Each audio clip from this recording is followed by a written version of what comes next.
नमस्कार।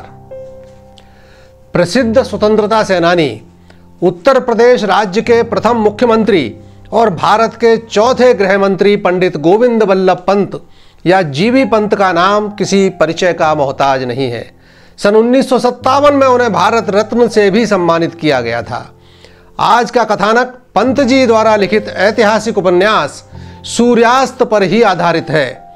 भारत की तथाकथित सेक्युलर जमात जिस पाखंडपूर्ण वातावरण की रचना करते हुए मुस्लिम आक्रांताओं के कलुषित आचरण पर पर्दा डालने का प्रयास करते हुए उनका महिमा मंडन करती है, उसे आजादी के पश्चात पंत जी हों अथवा श्री कन्हैयालाल माणिकलाल मुंशी जी जैसे राजनेताओं ने अच्छी प्रकार उजागर किया था।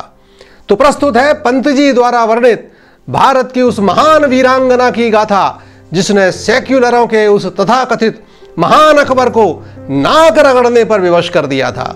आइए कल्पना के पंखों पर सवार होकर अकबर के काल की यात्रा करें। सूर्य जिस दिन मेष राशि में प्रवेश करता है उसे वर्ष का प्रथम दिवस नवरोज कहा जाता है। यह आनंद का अवसर होता है। इस दिन को अकबर ने खुशरोज नामक एक काल्पनिक उत्सव के रूप में मनाना शुरू करवाया। इस अवसर पर उस दिन अंतःपुर की ललनाएं, राजपूत व यवन उमरावों की कुलीन महिलाएं तथा वणिक स्त्रियां भी आनंद पूर्वक सम्मिलित होती थीं। वहां स्त्रियां ही विभिन्न प्रकार की सामग्रियां बेचती थीं व वे ही खरीदारी भी करती थीं।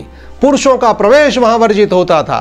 किंतु दिल्लीश्वरो वा जगदीश्वरो वा कहलाने वाला अकबर छुपकर उन अप्सरा सदृश रूपसी सुंदरियों के सौंदर्य सुधा का पान करता था। चारों ओर पुष्पमालाओं से सुसज्जित संगमरमर की ऊंची ऊंची अट्टालिकाएं, बीच में काले पत्थर से आच्छादित विस्तीर्ण आंगन, जिसके एक कोने में युवतियां गुलाब के तोड़े, फूल मालाएं, टोपियां, आसन और विभिन्न प्रकार के शिल्प सामग्री विक्रय कर रही हैं और कुल बधुएं ही उन्हें खरीद रही हैं। प्रांगण में जगह जगह सुंदर पलंग बिछे हुए हैं तो चबूतरों पर सुगंधित इत्र व गुलाब जल के पात्र रखे हुए हैं। बहुमूल्य वस्त्र और अलंकार शोभिता परम सुंदरी हिंदू तथा मुसलमान युवतियां इच्छानुसार आमोद प्रमोद में लिप्त हैं। कोई वीणा बजा रही है तो कोई गा रही है तो कोई सुमधुर संगीत ध्वनि पर नृत्य कर रही है। घुंघरुओं की झंकार और सुंदरियों के हास्य से वातावरण अत्यंत प्रीतिकर, मधुर व रमणीय बना हुआ है। रंगभूमि के दक्षिण की ओर एक नीलांबर वसना लावण्यमयी स्त्री खड़ी है और हंसते हुए अपने किसी सखी के साथ मधुर भाव से बात कर रही है। उसकी आंखें, दृष्टि, वर्ण सभी कमनीय हैं। अंग प्रत्यंग सुकुमार है, सुंदर है। वह और कोई नहीं, बीकानेर नरेश राज सिंह की भाई, कविकुल शिरोमणि पृथ्वीराज राठौड़ की धर्मपत्नी और महाराणा प्रताप के भाई शक्ति सिंह की पुत्री किरणमयी है। पश्चिम दिशा की ओर कमख्वाब पर्दे की ओट से बादशाह अकबर अनिमेष नयनों से अपलक मनमोहिनी किरणमयी को ही देख रहा है। अधेड़ अकबर की आंखों में 20 वर्षीय नौजवान जैसी विषय तृष्णा झलक रही है। संध्या काल में शुभ रोज का मेला समापन हुआ और सभी महिलाएं एक एक कर विदा होने लगीं। किरणमयी भी बेगम से विदा लेकर चलने को तत्पर हुई। तभी एक बुजुर्ग दासी ने आकर उनसे कहा कि आपकी पालकी पूर्व की ओर वाले आंगन में है, जबकि अन्य महिलाएं पश्चिम की ओर जा रही थीं। किरणमयी को सपने में भी गुमान नहीं था कि इसमें कोई षड्यंत्र हो सकता है। अतः वे सहज भाव से पूर्व दिशा की ओर बढ़ गईं। एक के बाद एक दूसरा कमरा पार कर जब वे तीसरे कमरे में आईं तो उनको कुछ संदेह हुआ। आखिर आंगन कितने कमरे पार करने के बाद आएगा?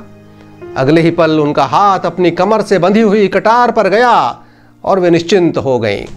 जब छत्राणी के पास कटार है तब भला उसे किसका भय? शस्त्र साथ हो तो राजपूत महिलाएं मृत्यु से भी दो हाथ कर सकती हैं। तभी उनके पीछे का द्वार बंद हो गया। किरणमयी पीछे पलटी तो एक व्यक्ति ने उनकी कलाई थामते हुए कहा, सुंदरी क्या सोच रही हो? किरणमयी ने चकित भाव से पर स्त्री का स्पर्श करने वाले उस मूर्ख की ओर देखा और विस्मित हो गई।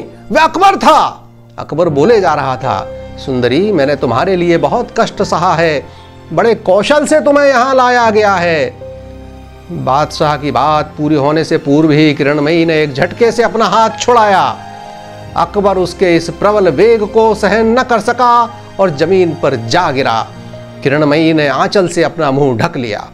निर्लज्ज अकबर इसके बाद भी बेशर्मी से बोला, सुंदरी मुझसे विमुख न हो, मुझे अपना सेवक समझो। किसी को इस घटना की कानों कान खबर नहीं होगी। हमारे इस गुप्त प्रणय को कोई जान नहीं सकेगा। धन दौलत रत्न सब तुम पर न्योछावर हैं। लेखनी तुम चूर्ण हो जाओ, शाही तुम सूख जाओ, कागज भस्मीभूत होकर अतल जल में समा जाओ। जिसे बेगैरत इतिहासकारों ने महान कहकर सम्मानित किया, उसका ऐसा कुत्सित आचरण था। लेकिन नहीं, भारतीय सती नारी की गौरव गाथा ने लेखनी को धन्य भी तो किया है। क्रोध कंपित स्वर में किरणमयी गर्जी, पापिष्ठ सावधान, तेरे क्षुद्र हृदय को धिक्कार है। तू क्या सोचता है, लोभ लालच से मैं अपने सतीत्व का सौदा कर दूंगी? मेरा रास्ता छोड़ दो, मुझे जाने दो। बादशाह ने समझ लिया कि किरणमयी को बहला फुसला कर नहीं मनाया जा सकता, तो उसने उन्हें भयभीत करने का प्रयत्न किया और बोला, मैं इतनी देर से तुम पर दया दिखाता रहा, लेकिन लगता है तुम उसके योग्य नहीं हो। तुम अभी मुझे जानती नहीं हो। किरणमयी गर्जी, अच्छी तरह जान गई हूं, तुम मनुष्य के वेश में हिंसक पशु हो। लेकिन सावधान, तुम जैसे 100 बादशाह मिलकर भी किरणमयी का सतीत्व नष्ट नहीं कर सकते। यह सुनकर क्रुद्ध बादशाह बलपूर्वक आलिंगन करने आगे बढ़ा। अगले ही क्षण जैसे बिजली कौंधी हो, किरणमयी की लात खाकर अकबर जमीन सूंघता नजर आया और हाथ में कटार थामे किरणमयी उसकी छाती पर सवार थी। किरणमयी का धीर गंभीर स्वर गूंजा, रे चांडाल, यदि तुझे अपने जीवन का जरा भी मोह है तो अपने अल्लाह की सौगंध लेकर प्रतिज्ञा कर कि भविष्य में किसी महिला की इस प्रकार कलंकित करने की चेष्टा नहीं करेगा।